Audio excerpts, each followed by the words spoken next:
हम जब भी भोजन को निगलते हैं, भोजन को जब हम चबाना शुरू करते हैं तो भोजन हमारे मुंह से ही पचना चालू हो जाता है।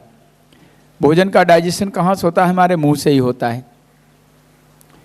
मुंह में एक रस बनता है जिसको टाइलिन कहते हैं, और वहाँ से गले के पास जब आता है तो वहाँ पे एक हार्मोन उसमें मिक्स हो जाता है TSH3 और TSH4 के रूप में, जो हमारे मेटाबॉलिज्म को दुरुस्त रखता है। उसके बाद हमारे स्मॉल इंटेस्टाइन में जाकर के भोजन डिओडेनम, जेजुनम और इलियक फोसा के माध्यम से पचता है।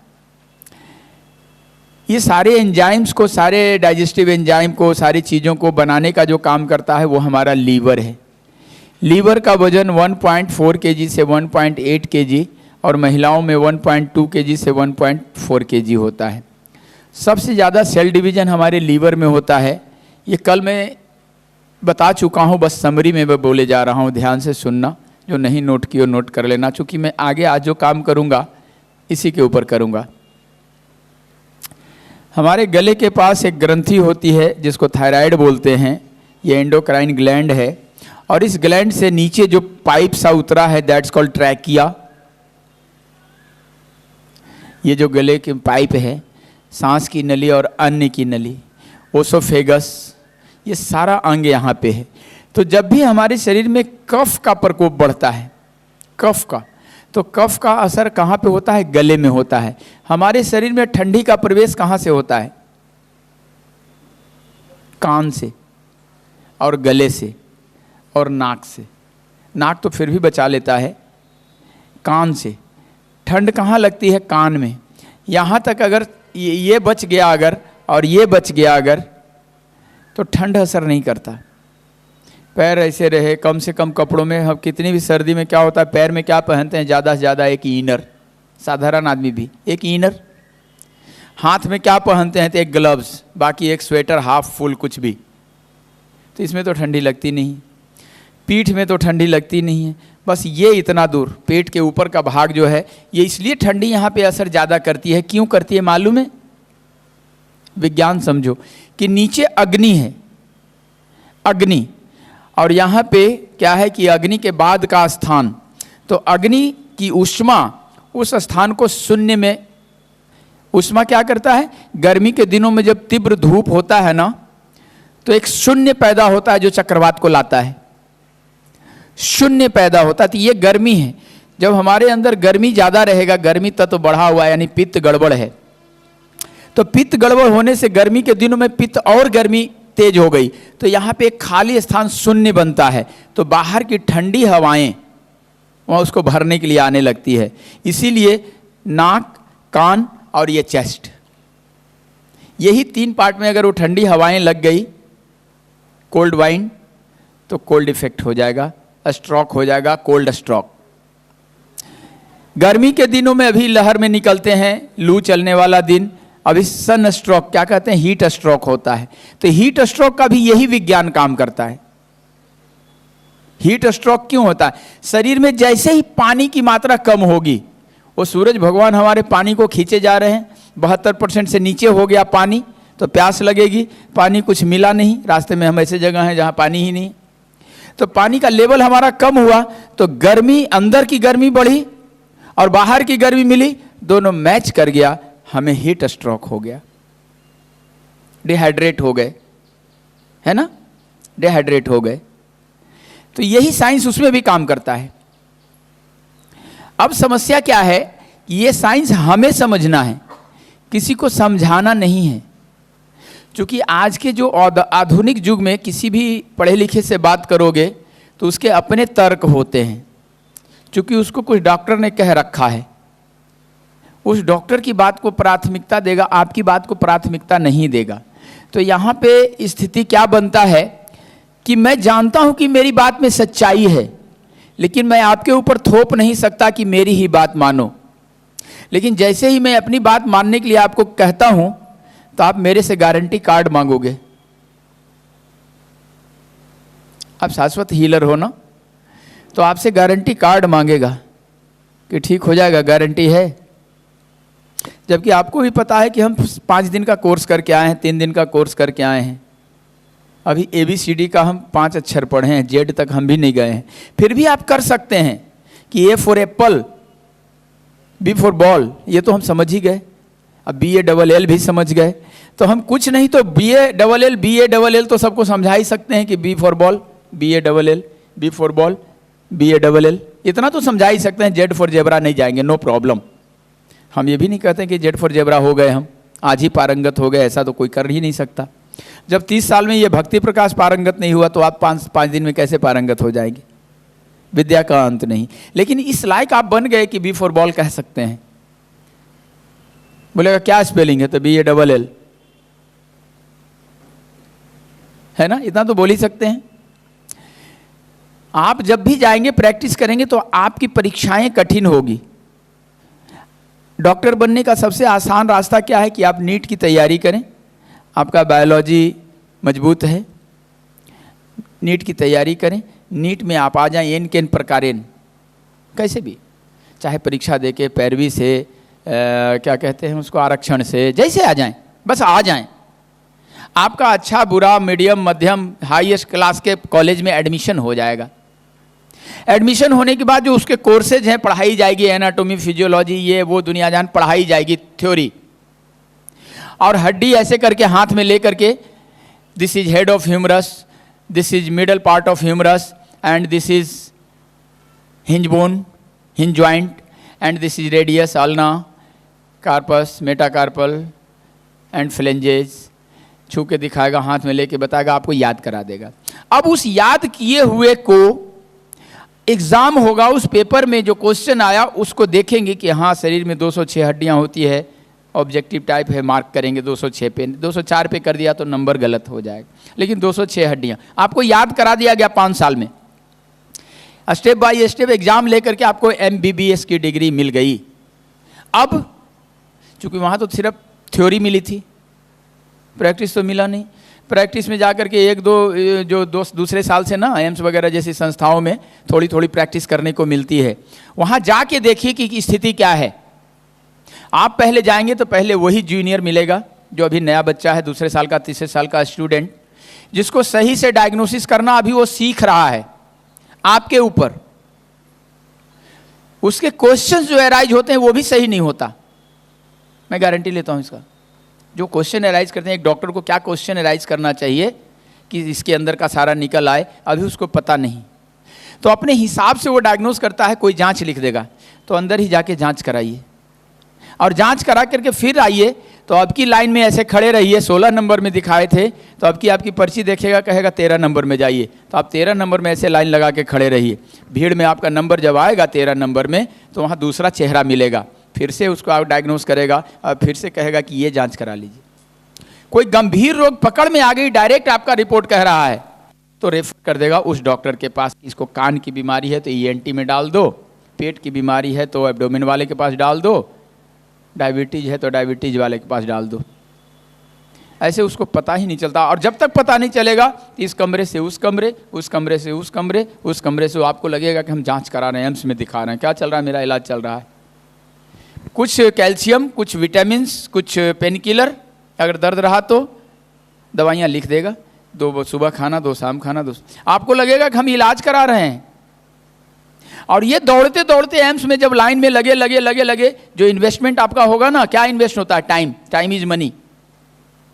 वो इन्वेस्टमेंट तो 2 महीना हो जाएगा, 2 महीना में आपका शरीर आपके अंदर बदलाव ला दिया। आप कुछ स्वस्थ हुए तो कहेंगे कि एम्स में इलाज चल रहा था, हम स्वस्थ हो गए। आप स्वस्थ कैसे हुआ? स्वस्थ आपका शरीर ने किया। जब इसकी जांच करेंगे तो हमारा शरीर तीनों फेज में चल रहा है, एक तरफ ये बन रहा है, एक तरफ ये काम कर रहा है और एक तरफ डिक्रीज हो रहा है।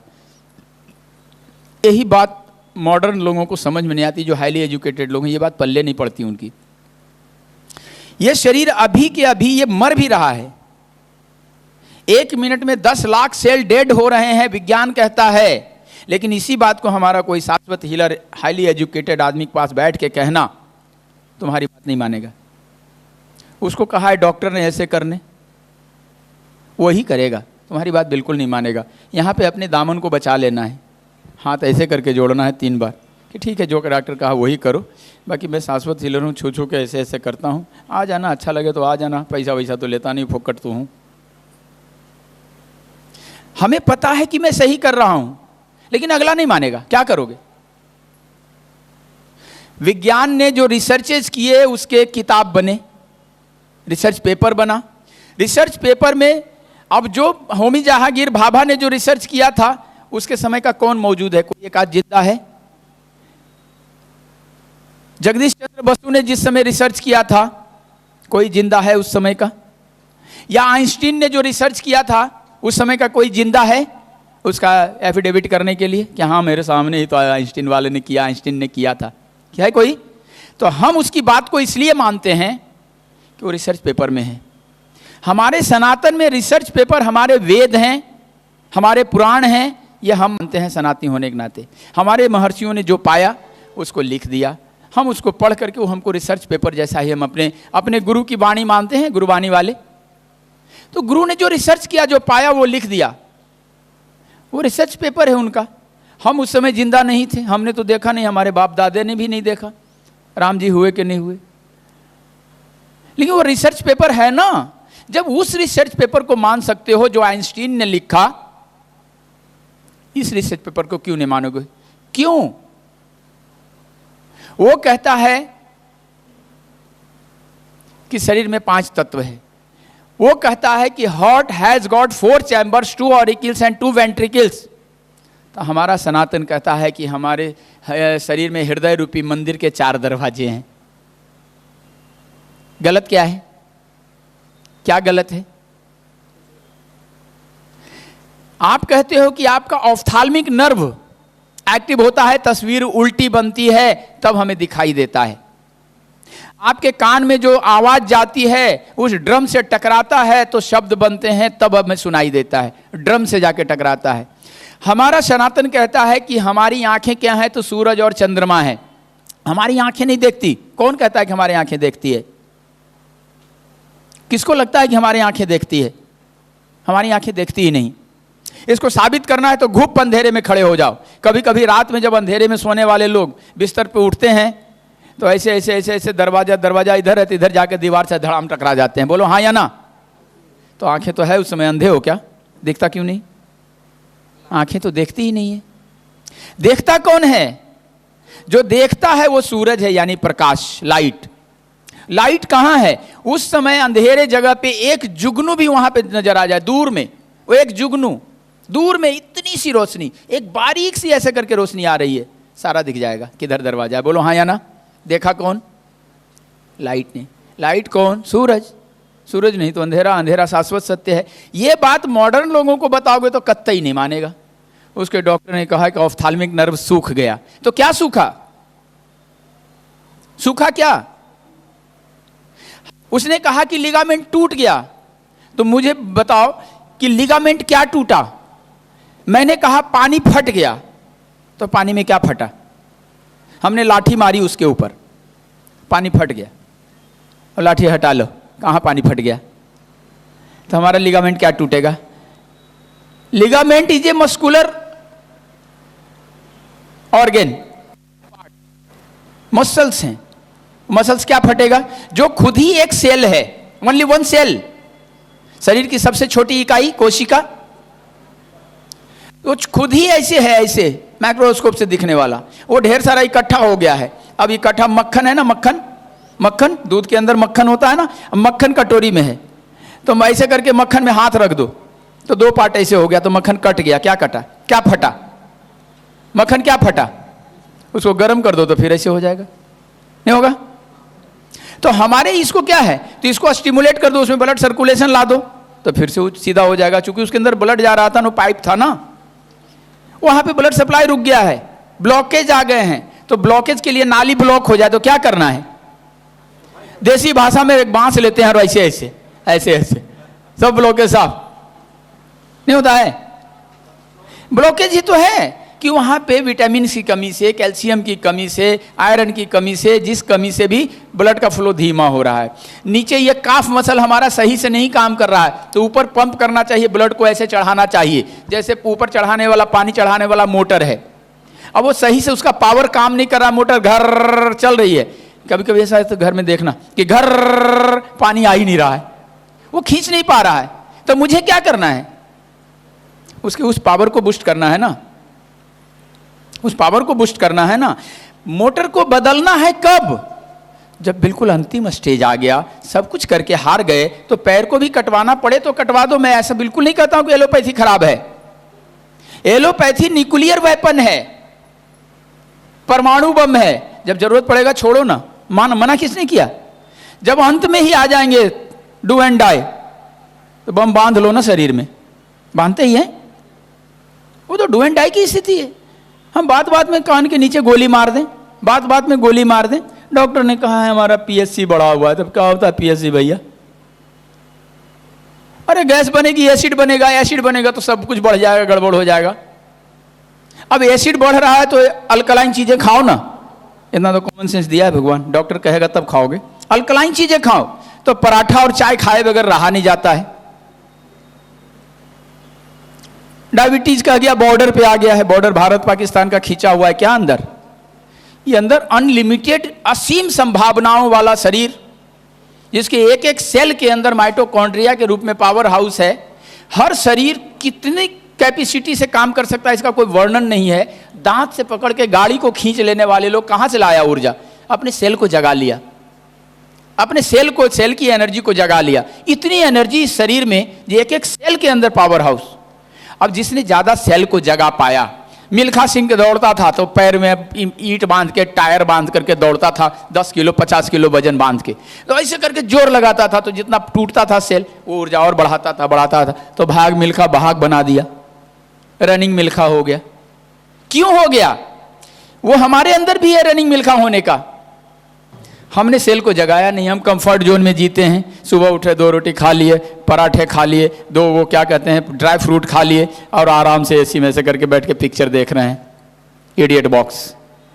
दिन भर खोपड़ी ऐसे गर्म हो रही है, इडियट बॉक्स देखते देखते। पहले गांव में जब वो नहीं था ना, तो ताश खेलते थे लोग ऐसे ऐसे ऐसे, दिन भर साला उसी में बैठा रहता था। खाने का टाइम हुआ, खा लिया, कोई बोला तो ऐसे उखड़ गया, क्योंकि इसके न्यूरॉन्स बिखरे बिखरे होते हैं। दिन रात टीवी देखने वाला, दिन रात मोबाइल देखने वाला, न्यूरॉन्स ऐसे ऐसे बिखरे होते हैं। उससे जरा सा बोलो तो वैसे उखड़ जाएगा, वो तुम्हारी बात को तुरंत ये कर देगा, वो अपनी बात मनवा के छोड़ेगा। वो चूंकि वो गलती में है ना, जो गलती में होगा वो अपनी ही बात मनवाएगा, तुम्हारी सुनेगा ही नहीं। तो आज समाज में इस तरह के लोग मिलेंगे आपको। जब भी जाओगे, प्रैक्टिस करोगे तो ऐसे ही लोगों से वास्ता पड़ेगा। बहुत ही पेशेंस रखने की जरूरत है। बड़े बड़े जो रोगों का नाम लेके आए उसको सीधा रेफर कर दो उसी कत्ल खाने में, हाथ मत लगाना।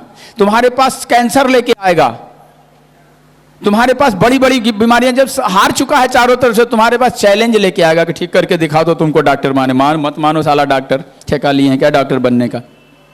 मैं 5 दिन का कोर्स करके आया हूं तुम्हारी सेवा करने के लिए। मैं मालिश करने वाला हूं, मैं सेवा करने आया हूं यार, डॉक्टरी करने नहीं। डॉक्टरी 5 साल का कोर्स करके 1 करोड़ खर्चा करके जाओ उसके पास। जब वो काटने के जगह पे पहुंचाएगा, कटने के पहले बचना होगा तो हमारे शाश्वत हीलर के पास आ जाना। इतनी बात तो जरूर कह देना दावे के साथ, तब सरवाइव कर पाओगे समाज में। ये समाज ऐसा ही है। अच्छी चीज़ों को स्वामी विवेकानंद ने कहा था कि पहले गालियाँ मिलेगी, उसके बाद क्रिटिसाइज करेंगे, हंसेंगे तुम्हारे ऊपर कि साला पगला गया है, ये बाबाओं के चक्कर में आ गया। मुझे कहता था ना नवीन जोशी, आप जानते हैं, अरे बाबा लोग ऐसे ही साला पता नहीं क्या क्या लिया रहता है। आज भी अगर मेरा नाम लेकर के अभी फ़ोन करो, 1000 गालियाँ देगा। जैसे मेरा नाम लिए 1000 गालियाँ रिप्लाई में देगा, क्योंकि उसको घमंड है कि मैं डॉक्टर हूँ, उसको घमंड है कि मैं हाईली एजुकेटेड हूँ। लेकिन मेरे सामने जब एक मंच शेयर करता है ना, तो ऐसे बूझ जाता है। मेरी वाणी के आगे उसकी वाणी बंद कर दिया हूँ मैं। उसकी औकात नहीं कि मेरे सामने खड़ा होकर स्पीच, मैं सामने बैठ जाऊँ, वो स्पीच देने वाणी नहीं निकलेगी, सामने रुकने लगता है ऐसे, क्योंकि सामने मेरी ऊर्जा टकरा रही है। अब इस ऊर्जा से लड़ने का पावर, ऊर्जा बढ़ाओ। किसी के टांगों को खींच के जीतना और कंपटीशन करके जीतना, बोथ आर डिफरेंट। ये बाबा किसी की टांग खींच करके नहीं बढ़ाए आगे, वो ऊर्जा लगा रहा तो उसके पैरेलल ऊर्जा लगा रहा हूं। 30 साल मैंने इस विद्या को दिया रिसर्च करने में, 30 साल एनफ है। जिंदगी के 3 दशक एक सब्जेक्ट के ऊपर बात कर लेना। मैंने सिर्फ पढ़ा था या क्रिया व्याधि हरणी सा चिकित्सा निगद्यते, बस इतना ही पढ़ा था अथर्ववेद। मैं पूरा अथर्ववेद पढ़ा हूं ऐसा भी नहीं कहता हूं, मेरे पास टाइम ही नहीं है अथर्ववेद और रामायण पढ़ने का। जो गुरुजनों के गुरु के वचनों से जो उनके सत्संग में पाता हूं, बस वही मैं, टाइम ही नहीं मिलता, आधा समझता भी नहीं हूं। मैं कैसे कहूं कि मैं उसका प्रकांड हूं? स्पष्ट भाषा सुनो मेरी। मैं समझता भी नहीं हूं आधा, सारी चीजें सामने रख दो तो मैं उसका व्याख्यान कर दूंगा, मेरे से बल्ले पल्ले नहीं पड़ेगा, क्योंकि कठिन है, क्लिष्ट है। मैंने व्याकरण नहीं पढ़ा है तो उतना ही भर पढ़ा है, उसके लिए बड़े विद्वता की जरूरत है, आसान नहीं है। तो मैंने तो सिर्फ पढ़ा था या क्रिया व्याधि हरणी सा चिकित्सा निगद्यते। अब इसको रिसर्च करना शुरू किया तो एक अलग ट्रैक बन गया। जिस रास्ते पे घास पे भी लगातार चलते रहो तो एक लीक बन जाती है, उसको रास्ता कहते हैं। आने वाले दिन में वो हाईवे भी बन सकता है, इतनी संभावना उसमें आ जाती है। एक लकीर ऐसे खींचा हूं मैं। अब हाईवे बनाना इन बच्चों का काम, मेरा काम लकीर खींचना था, दुनिया को मनवा देना था कि this is the way, this is the way, this is the way. अब आगे तुम्हारा पावर आया, तुम समर्थ हुए तो उसमें एक ईंट लगवा दिए, कोई समर्थ हुआ तो साइड में पेड़ लगवा दिया, कोई और समर्थवान आ गया तो वहाँ पे एक आश्रय बना दिया कि रास्ते में कोई पथिक आएगा तो पानी पिएगा, प्याऊ लगा दिया। अब आगे ऐसे ऐसे वो राजमार्ग बनेगा। मुझे नहीं कि राजमार्ग बना के बनूंगा, ये मैं बिल्कुल नहीं जानता हूँ। तो आपको जब समाज में जाएंगे ना तो ऐसी चीज़ों से सामना करना ही पड़ेगा, वहाँ पे बिल्कुल पेशेंस रखना है। कुछ जो सिंपल बीमारियाँ हैं जैसे घुटना में आपका कोई विकल्प नहीं है, साइटिका में कोई विकल्प नहीं है, पैरालिसिस में तो फिर भी टाइम लगता है। साइटिका वाला रोगी आया, 2 बार इधर से क्लॉक एंटी क्लॉक, 2 बार इधर से एंटी क्लॉक और 4 अंगुल पे नीचे कर दिए, उसके बाद कहो चल के आओ तो उधर से आएगा, कहेगा हाँ अच्छा लग रहा है, 50-60% ठीक हो गया पहले टच में, बगैर इंजेक्शन के, बगैर मालिश के, बगैर दवाई के। ये आपकी सफलता है। घुटना किसी का 10 साल से खराब है, आप सामने बिठाइए, जो प्रक्रिया मैंने कहा है उसको कर दीजिए, उसके बाद कहिए जाओ चल के आओ, चल के आया कहें सीढ़ियाँ चढ़ के आओ, बैठ जाओ, खड़े हो जाओ, कहेगा हाँ 90% ठीक लग रहा है। आपका मनोबल ऐसे बढ़ेगा, आपके अंदर अच्छी ऊर्जा बनेगी और समाज में अच्छा संदेशा जाएगा। हम कठिन रोगों को लेके क्यों बैठ जाएं? हम स्पॉन्डिलाइटिस ठीक करने जाएंगे, वो जो आया है स्पॉन्डिलाइटिस का बीमारी लेकर के 20 साल में वो बीमारी को पैदा किया है, जमा करते करते करते करते करते ऐसे फिक्स हो गया, अब ऐसे करके चल रहा है, ऐसे करके झुकता है, ऐसे करके खाता है, ऐसे करके देखता है। अब आपको कहेगा चैलेंज करने आएगा ठीक करो, अरे मैं कैसे ठीक कर दूं, कैसे ठीक कर दूं? तुरंत खोजेगा जादू की छड़ी जैसा। 8 दिन आपके यहाँ गुजर जाना तो 20 लोगों से कहेगा अरे ये सब ऐसे ढकोसला है साला, 8 दिन से दिखाने 15 दिन हो गया यार, कोई नहीं असर। कैसा है? कोई असर नहीं। और 10 साल से जहां दिखा रहा था उसकी चर्चा भी नहीं करेगा। 10 साल और 10 दिन, देखो कितना तुम्हारे पास शॉर्ट टाइम है। तुम सीपी पे काम करते हो ना, 40 लोग तुम्हारे पीछे काम करते हैं। इस लड़के से मिलिए, क्या नाम है? नवीन शर्मा, बिहार से आया है, पटना से। करीब लगभग 40 लोग इसके अंडर में काम करते हैं, 3-3 हॉस्पिटल्स इसके चलते हैं। और उसमें रोग क्या देखता है? सीपी चाइल्ड को, सेरेब्रल पल्सी बच्चा ऐसे उसको देखता है, रिजल्ट देता है। 40 लोग अगर सफलतापूर्वक काम कर रहे हैं, 3-3 सेंटर ग्रो कर रहा है, तो भारत भर से रोगी आते होंगे सेरेब्रल पल्सी के। सफलतापूर्वक काम कर रहा होगा, इसमें भी कोई दाग नहीं है। सेरेब्रल पल्सी जो लाइलाज है, अब इसके पास कोई आएगा सेरेब्रल पल्सी का रोगी लेकर के, कहेगा बस तुरंत ठीक करो, 8 दिन हो गया कुछ नहीं हुआ। मत होए कुछ, मैं सेवा कर रहा हूं भाई, जो खर्चे देते हो मेरे सेवा के बदले में वो कम है। वहां पे सेवा करने के पहले फीस के रूप में पैसे रसीद कटवा लेते हो, उसके बाद नंबर में लगते हो, अपनी बारी का इंतजार करते हो। पहले 1000 रुपये फीस ले लेता है, उसके बाद 5000 की दवाई लिख दे, जांच लिखता है, फुल बॉडी चेकअप, और उसके बाद 5000 की दवाई लिखता है। मैंने तुम्हें कोई दवाई नहीं दिया, दिया भी तो औने पौने दाम का, 200-500 का। 1000 रुपये का दवाई कोई शाश्वत हीलर दे दे, कहेगा साला लूट रहा है। सब्जी वाला कोई 20 रुपये किलो बेचे, साला लूट रहा है। अब पिज्जा बर्गर जाकर के 300 रुपये का खाएगा इतना सा, उसको नहीं बोलेगा कि ये मैकडोनल्ड वाला लूट रहा है। ये मानसिकता हो गई हमारी, ये मानसिकता हो गई हमारी। वही सब्जी उसमें काट काट के भरा हुआ, वो साला कहाँ से अमेरिका से लाके देता है कि यहीं वाला सब्जी उठाता है। ये मानसिकता, इसी मानसिकता में जीना पड़ेगा, याद रखें, क्योंकि बहुत टफ होता है वहाँ जा करके समाज में काम करना। मेरे जैसे कोई जो चैलेंज आ जाता है, अभी सवेरे मेरे मीडिया पे देखना, सोशल मीडिया पे लिखा एंकिलो स्पॉन्डिलाइटिस कि एक आदमी ने चैलेंज किया है कि बाबा ठीक करके दिखा। कि तुम्हारे बाप का नौकर लगाऊं, चैलेंज लेंगे? कहेगा अच्छा चैलेंज लेता हूँ मैं, ठीक करके दिखा दूंगा, रख 10 लाख रुपया। 10 रुपया नहीं लूँगा जब तक तू ठीक नहीं होगा, समय मेरे हिसाब से और धन मेरे हिसाब से, लिख के दे। नहीं ठीक हुआ 1 रुपया नहीं लूँगा, समय भी मेरा जाएगा, इन्वेस्ट मेरा, मैं फ्री सेवा कर दिया। ठीक हुआ तो रख 10 लाख रुपया, इसमें भी भाग लेगा, इसमें भी भाग लेगा। ना समय इन्वेस्ट करेगा ना धन इन्वेस्ट करेगा, और गारंटी लिख के मांगेगा। ऐसे लोगों से दूरी बना के रखना, ये चैलेंजिंग है ज़िंदगी का। यही चैलेंज जो फेस कर लिया वो आगे निकल जाएगा। शाश्वत हीलर अभी अजमेर में सज्जन राज जैन रोज़ एक वीडियो भेजता है एकदम डॉक्टर के रिपोर्ट के साथ। आज भी कल भी सज्जन राज जैन का एक वीडियो भेजा हुआ है, जो C3 L3 L4 L4 L5 का प्रॉब्लम था, चल नहीं पाती थी, आई तो चला करके 2 वीडियो बनाया और उसका रिपोर्ट डॉक्टर का ऐसे करके वीडियो बनाया, सारा पेज बाई पेज। चैलेंज है, मैं चैलेंज लेने के लिए तो शाश्वत हीलर बना हूं। जो रोगी कहता है कि ये रोगी है ना, मैं चैलेंज करता हूं कि ठीक कर दूंगा। समय मेरे हिसाब से, धन मेरे हिसाब से, इक्वल टू इन्वेस्टमेंट जो मेरा टाइम लग रहा है उसके इक्वल टू धन। Time is money. वहां अब तुम्हारा पेशेंट अपेक्षा करेगा कि फोकट में, आज तो नौकर चाकर ऐसा चाहिए जो मांग मांग कर खाए, दूसरे जगह से खा के आए, दूसरे का पहने और सेवा हमारी करे। ऐसे लोगों की ये मॉडर्न एजुकेशन के माध्यम से भरमार है, याद रखना। आज के हाईली एजुकेटेड लोग पहले कहते थे पढ़ने के बाद ना, पढ़ने के बाद उसमें ये आती है, दया आती है, भाव। विद्या ददाती विनयम, विनयम ददाती पात्रताम। अब विद्या विनय नहीं देती। थोड़ा सा पढ़ा लिखा आदमी आएगा तो ऐसे चौड़ा होकर बात करेगा, ऐसा ये अनपढ़ लोग हैं, ये सब क्वैक लोग हैं। वो पढ़ा लिखा है ना, साइंस पढ़ के आया है, तुम क्या जानो साला खेतिहर मजदूर, साइंस क्या होता है। तुम्हें इस भाव से देखेगा, याद रखना। पर उसी में जीना है, अपने आप को प्रूफ करना है। हर पतंग को पता है कि एक दिन कचरे में जाना है, एक बार आसमान छू के दिखाना है। जिंदगी में सफलता यहीं पे लिखी हुई है। किसी का चैलेंज मत लेना। जो चैलेंज करने आए तो जो सबसे बड़ा हॉस्पिटल होगा उसका दरवाजा दिखा रही है, उसमें एक डॉक्टर है फलाने, बहुत अच्छा, बहुत, जैसे इन करोगे दरवाजे में आधा रोग तो ऐसे ठीक हो जाता है, उसके पास भेज दो।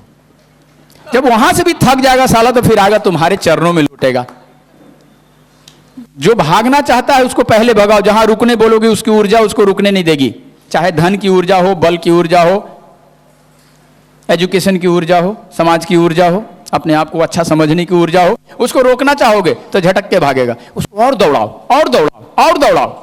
जब दौड़ दौड़ के थक जाए, हाँ, तब ले जाओ पानी, लो पानी पी लो, पानी पी लो, मैं हूं ना साथ में, मैं हूं ना। बस यही भाव करेगा काम, तब सफल हो जाओगे बेटा, याद रखना मेरी बात। चलो एक बार ताली बजाओ, अब नाभी बैलेंसिंग सिखाएंगे। Thank you. ये मेरा अनुभव है, मैंने खुद झेला है इसको। 30 साल पहले मैं कहता था लोगों को ना कि मैं छू के ठीक कर, अरे जाओ बाबा, छू के ठीक होने लगे तो सब अस्पताल बंद होगा। अब साले अस्पताल वाले ही आने लगे मेरे पास। डॉक्टर का ही इलाज कर रहा हूं मैं, डॉक्टर का, खुद MBBS है, MS है।